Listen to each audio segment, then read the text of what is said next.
na nossa homilia, cada vez mais temos procurado celebrar de maneira que a relação se torne interativa.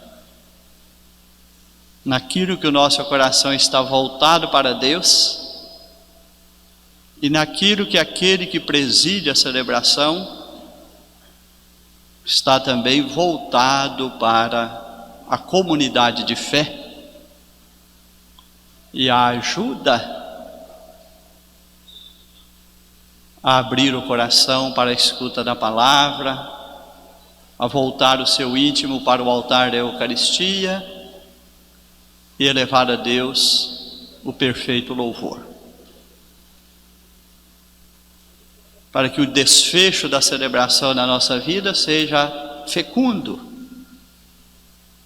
no sentido da palavra e da graça recebida.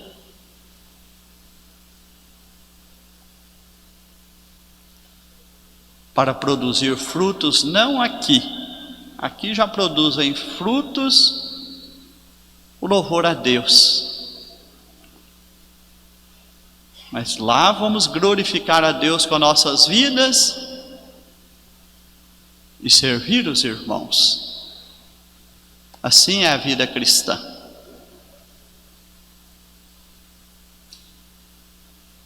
A palavra que nós proclamamos em 3 leituras, quero desenvolver a nossa reflexão, muito relacionada a esses textos bíblicos, e trazendo a partir deles a realidade e o significado do ministério diaconal na vida da igreja. A segunda leitura que nos veio dos Atos dos Apóstolos, no capítulo 6, diz o que aqui realizamos hoje. Foram apresentados aos apóstolos, que oraram e impuseram as mãos sobre eles. Aqui está o bispo, trazendo a presença dos apóstolos, nessa sucessão ininterrupta. Está aqui para cumprir esse ato da igreja, como fizera lá na igreja primitiva. Assim o fazemos hoje.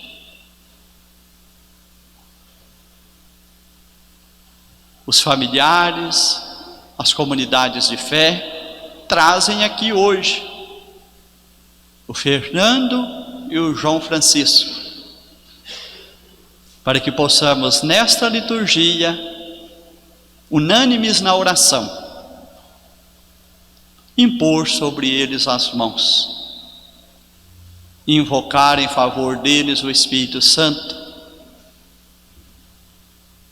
para que possam sair daqui hoje revestidos do ministério diaconal, da ordem sacra do diaconato, para o serviço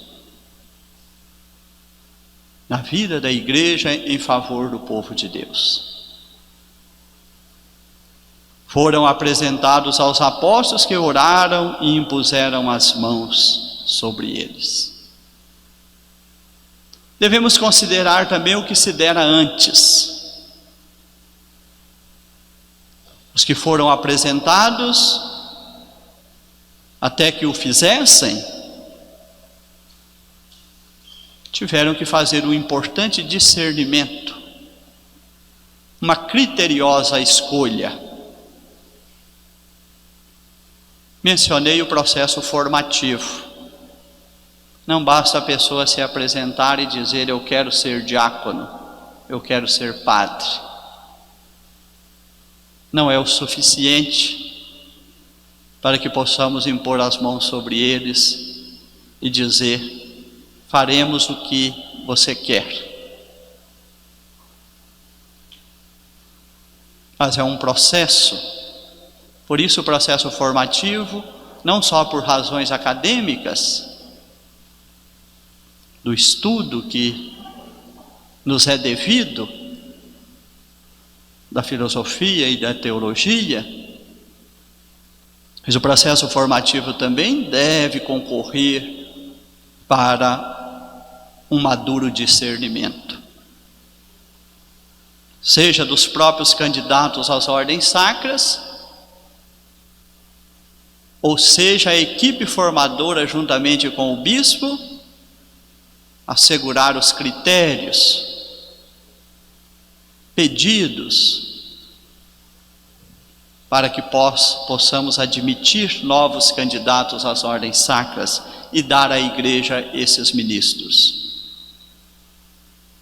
que com certeza nos são muito necessários, porque a messe é grande e os operários são poucos. Precisamos desses valiosos operários, não sem critérios, cuidando bem de cada um, ajudando-os no discernimento durante o processo formativo inicial que os trazem à ordem sacra, e depois continuar esse cuidado, como a igreja acentuou,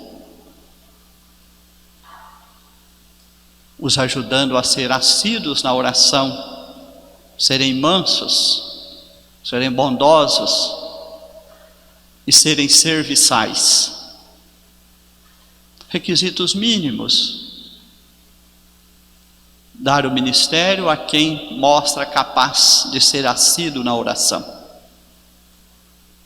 O ministério diaconal e presbiteral não se sustentam sem a maturidade da oração, ou a maturação na oração, que é sempre processo.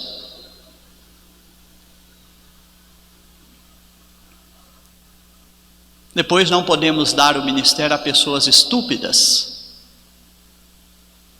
Precisamos de pessoas mansas, pessoas capazes do diálogo, da compreensão, do respeito, pessoas que pensam no bem do outro.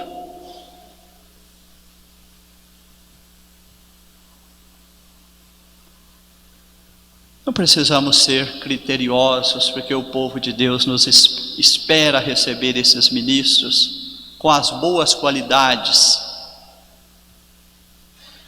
Por isso a igreja diz dos três elementos essenciais: fidelidade a Cristo. Quero crescer cada vez mais nessa intimidade e fidelidade a Cristo, como Cristo se mostrou a todo tempo íntimo e fiel ao Pai.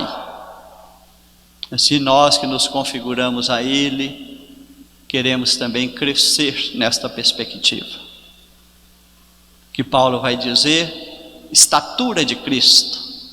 É a estatura que buscamos, não a estatura física, mas a estatura do homem interior, que se assemelha a Cristo na intimidade, na escuta e na obediência ao Pai. E a igreja pede candidatos que tenham uma irrepreensível conduta moral, pessoas que não sejam dadas ao escândalo de comportamento. E o Evangelho nos diz: ai daquele que pratica escândalo, sobretudo se ele é chamado a ser guia, a orientar a vida de fé de uma comunidade dos fiéis. Cuidar da espiritualidade, cuidar da conduta, para que ela seja sempre mais irrepreensível, para não se tornar motivo de escândalo. E a obediência ao bispo, porque na pessoa do bispo, a unidade e a comunhão na vida da igreja. A sucessão apostólica. O bispo no colégio apostólico, unido ao Santo Padre, na mais estreita comunhão, e o seu presbitério e clero, igualmente unido a ele, fazendo perpassar esta unidade, esta comunhão na vida de toda a igreja. Também por aqui poderá vir escândalos de divisão. de discórdia.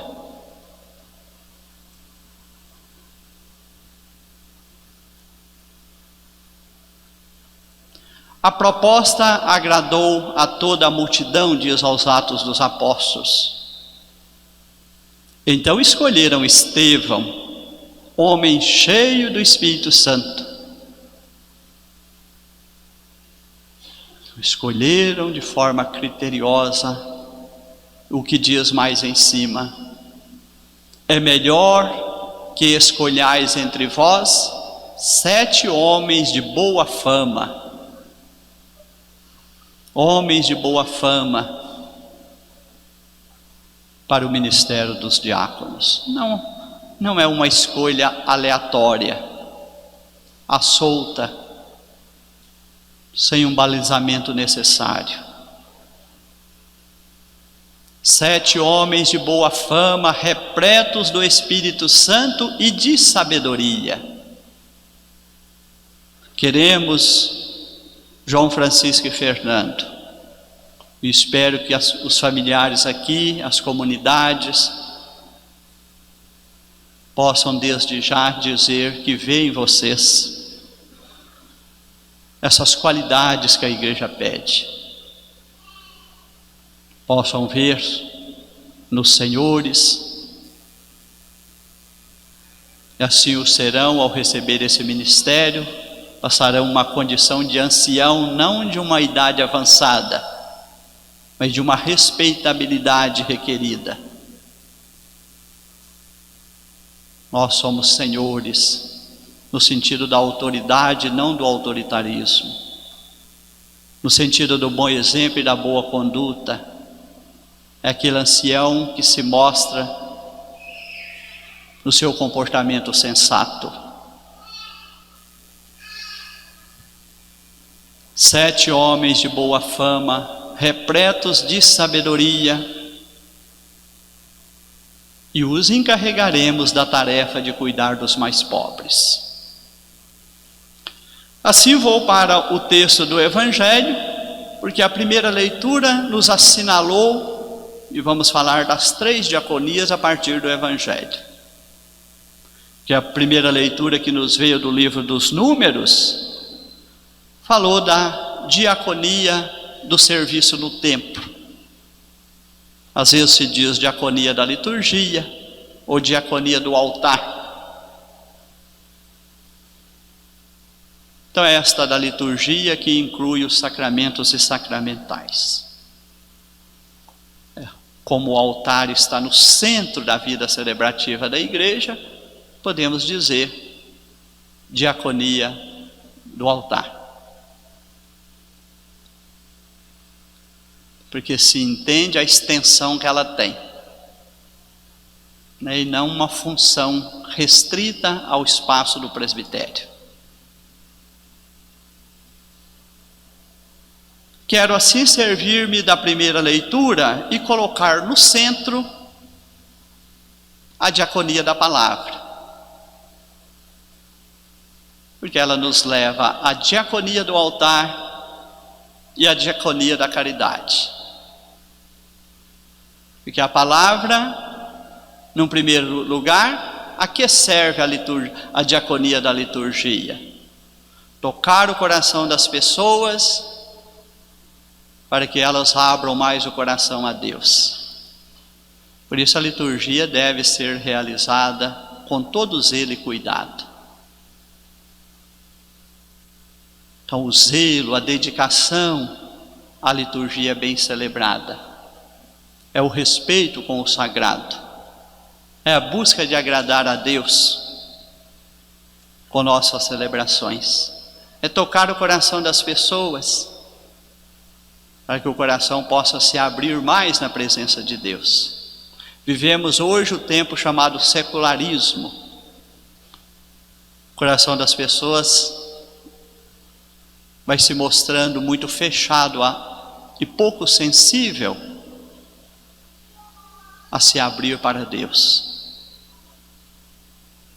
Precisamos da diaconia da liturgia, ajudando as pessoas a se aproximarem mais do sagrado, aproximarem com fé, com amor, abrirem o coração na presença de Deus. O secularismo faz com que as pessoas vão vivendo só das realidades terrenas, se afastando do caminho da fé.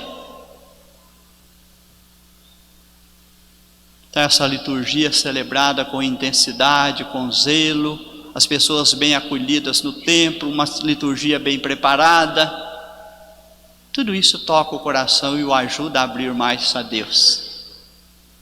E as pessoas que se sentem tocadas numa celebração saem falando bem do que experimentaram na igreja. E ao falar bem do que experimentaram naquela liturgia, toca o coração do outro e vira anúncio. Mas se a pessoa entra na igreja, vê uma celebração mal organizada, sem espiritualidade, ela volta e fala mal. E isso fecha o coração das pessoas para essa busca de Deus. A importância da diaconia da liturgia. Celebrar bem os sacramentos e os sacramentais. Homens de Deus que vão ao encontro das pessoas e as ajuda a abrir o coração para Deus. Uma celebração bem feita, uma presença nas exéquias, uma bênção de uma casa ou de um estabelecimento comercial, uma bênção de um instrumento de trabalho, de um veículo. Isso vai tocando o coração das pessoas, se bem feito. A liturgia, a diaconia da liturgia, celebrar bem os sacramentos e sacramentais, um batismo bem celebrado, um matrimônio bem celebrado, o ministro de Deus se mostrar ali alegre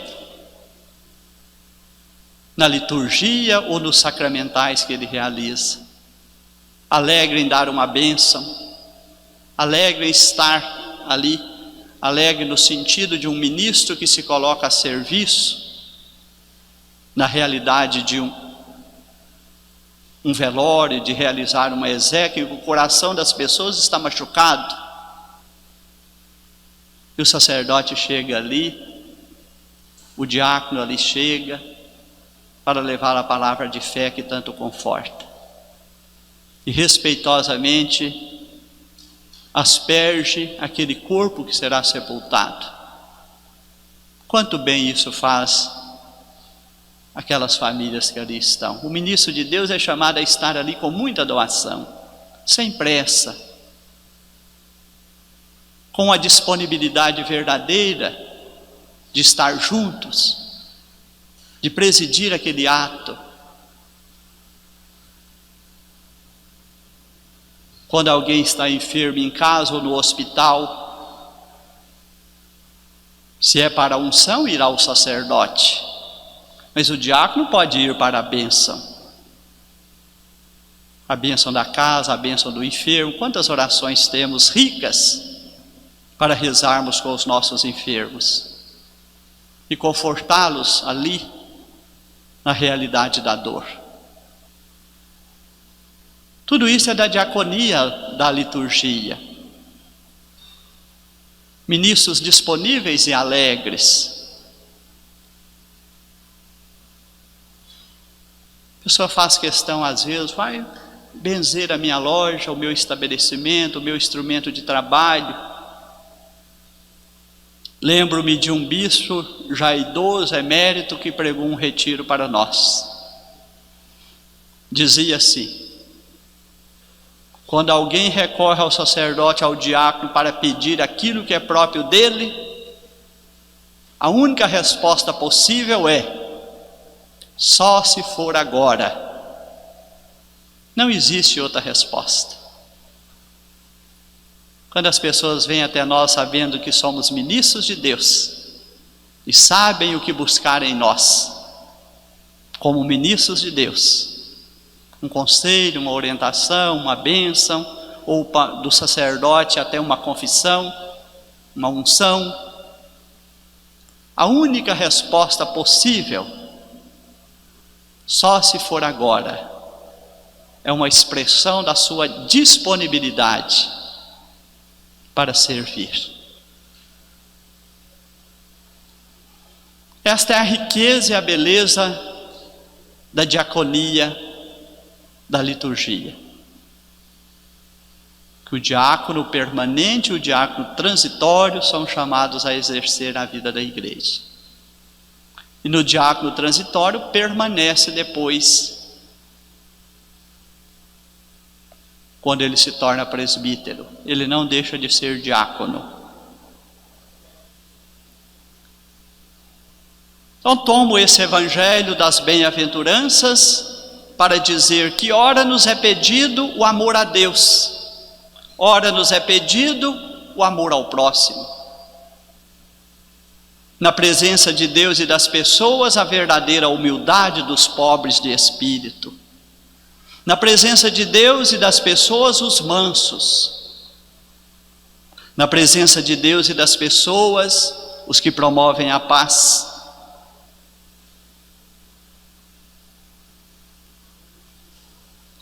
E agora na diaconia da caridade.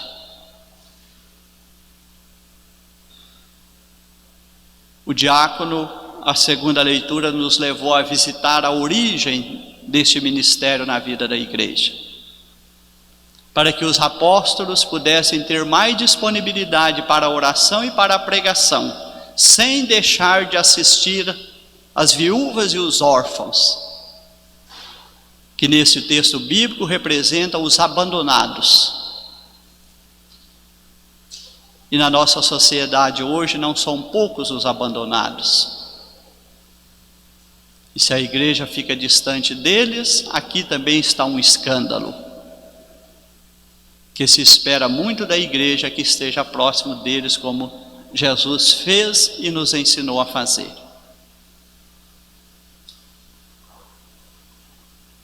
Ao darmos a palavra aos diáconos, vai dizer, perante a palavra, a fé, o anúncio e os atos.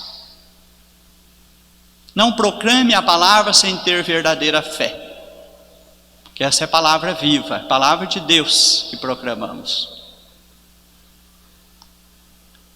É ato de fé, proclamar a palavra. Depois que vem o anúncio, é preciso acreditar na palavra antes de proclamá-la. Não é palavra minha, é palavra de Deus que eu levo ao coração das pessoas ao proclamá-la. O anúncio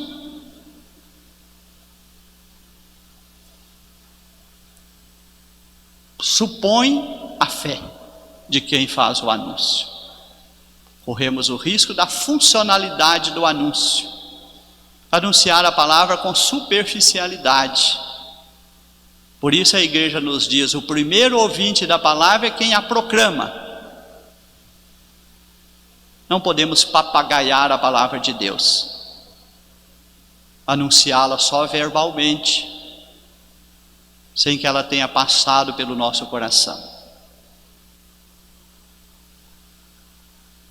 O primeiro ouvinte é quem anuncia, para que na força da sua fé e do anúncio, esta palavra fecunde o coração também daqueles que ouvem esta palavra. Porque senão as pessoas vão sair dispersas da celebração, porque não fizeram o encontro com a palavra, não fizeram o encontro com a graça, saem dispersos. Mas se tocados pela graça e pela palavra, saem edificados, prontos para viverem a palavra. Por isso, na entrega da palavra, vai pedir fé, proclamação e testemunho, obras. Transformar em obras, vai ser dito aos diáconos. Transforma em obra o que anuncias, ou em atos, vai falar em atos o que anuncia. Então é a palavra vivida, é a palavra testemunhada, a palavra acreditada, a palavra anunciada e a palavra vivida. E aí venho novamente às bem-aventuranças para falar da diaconia da caridade. A segunda leitura, a primeira leitura falou diaconia no templo, na liturgia. A Segunda leitura, assistência aos pobres, diaconia da caridade. E o Evangelho nessas bem-aventuranças, então estou pondo a diaconia da palavra, se bem praticada, gera as duas. Abro o coração para Deus e abro o coração para o próximo. As duas vias da caridade vêm da via do anúncio. Se bem anunciada a palavra, ela conduz as pessoas para a via do amor a Deus e para a via do amor ao próximo. Aí evita a chamada fé intimista, que mantém a pessoa fechada em si mesma. Ela diz que tem amor a Deus, mas não consegue testemunhar no amor ao próximo o amor a Deus que diz que tem. Que São Tiago e São João em suas cartas reprovam. Bem-aventurados os aflitos. Quem tem a diaconia da caridade percebe quem vive as suas aflições. E a gente fala empatia, é capaz de se colocar no lugar deles e sofrer com eles as aflições. Vivemos uma sociedade marcada por aflições. Muitos são os aflitos entre nós. Esta semana, o encontro nosso dos bispos, uma partilha que fizemos, falar: vivemos o tempo dos sentimentos oceânicos. As pessoas estão sentindo muitas vezes sem chão, e muitas caem na depressão, porque sentem que não têm onde apoiar os pés. O sentimento oceânico é não sentir ninguém à minha volta e tudo à minha volta se torna uma grande ameaça, como é próprio de quem é deixado no alto mar sem amparo nenhum. Quem está à minha volta? Nesse lugar que afunda, quem me ampara? Seja pela falta da fé, seja pela falta do amor fraterno, muitas pessoas estão sentindo perdidas em um oceano. Quem está à minha volta agora? Com quem posso contar? E a igreja é chamada a dizer: eu estou. Porque são muitos os aflitos, que querem uma igreja próxima, capaz de ouvi-los, ainda que não possa solucionar tudo o que eles precisam, mas leva o conforto da proximidade e da presença. Aqui está uma diaconia da caridade: tornar-se aflito com os aflitos, dando consolação. Mansos num mundo tão agressivo. Se bater em uma face, oferece a outra. Antes já era um ato de extrema agressividade, um tapa na face, porque agride a dignidade do outro. Não é um ato físico. A face é a expressão do respeito que o outro merece. Nunca devemos bater na face de ninguém, porque devemos respeito a todas as pessoas. Mas hoje, muito para além de bater na face, eu te dou um tiro. E cada vez mais essa cultura da violência vai se naturalizando, se tornando normal. Nós somos, na diaconia da caridade, chamados a ser os mansos e os que promovem a paz. Nunca os que fomentam violência. A partir dos ministros da igreja, todos os fiéis. A igreja, corpo místico de Cristo, tem identidade e comunhão com seu Senhor, que é o príncipe da paz e que nos ensinou a mansidão. Não podemos ser fomentadores de violência e nem adeptos destas mentalidades. Bem-aventurados os misericordiosos, Tantos estão aí entre nós à deriva, precisando de alguém que os acolha e os ame antes de fazer qualquer coisa. O Papa Francisco falou na mensagem: pior do que não auxiliar o outro na sua necessidade, é o mínimo que podemos fazer. A caridade de partilhar o que temos é a indiferença e o julgamento. A indiferença nos deixa distante de quem precisa do nosso socorro.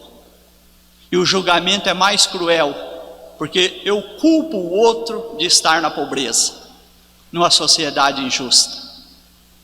É o pior ato que uma pessoa pode fazer. A indiferença já é lamentável, mas o julgamento é um ato pior. Numa sociedade injusta e desigual, que eu julgo o pobre como sendo culpado da sua pobreza. Eu julgo as vítimas como sendo culpadas de serem vítimas. É falta de caridade. A igreja é chamada não só a levar essa ajuda material do capítulo 25, mas é chamada também a praticar Mateus 5, que está aqui nas bem-aventuranças. Ela trabalha para promover a justiça. Bem-aventurados que têm fome e sede de justiça, e bem-aventurados que são perseguidos pela justiça. Isso também é da dimensão da caridade. Comprometer-se com a sociedade que nos cerca, se nela há injustiça que afeta a tantos. É missão da igreja ser a voz com estes e para estes. Não substituir a voz deles, mas se unir a eles, para que sejam escutados nos seus direitos. Isso é da diaconia da caridade. Não é só dar uma cesta básica, por mais necessária que ela seja, mas é entrar nas causas de onde vem a injustiça, a pobreza e o abandono. A gente fala incidência nas políticas públicas. Isso tudo é da diaconia da caridade. É um amor que transcende. Assim, João Francisco e Fernando, sei dos encantos de vocês que os trouxeram até aqui, desse ideal de uma consagração e de uma doação. Só desejo que na intensidade com que os vivencia aqui hoje, para serem ordenados diáconos, que esse encanto e esse desejo, ajudados pelo Espírito Santo que vão receber, só possa crescer e aumentar em vocês, para serem verdadeiros ministros de Deus, para a diaconia, para uma doação sempre mais plena na vida da igreja em favor das pessoas que buscam em nós, ministros de Deus, e tem em nós essa referência de nos ajudá-las a aproximar mais de Deus, de levar consolação para as suas vivências, de partilhar alegrias que a fé nos traz e de consolar quem mais precisa da proximidade da igreja. Que assim seja o ministério de vocês, que é da igreja confiada a vocês, que ele seja exercido plenamente como doação na vida da igreja em favor das pessoas. Assim seja.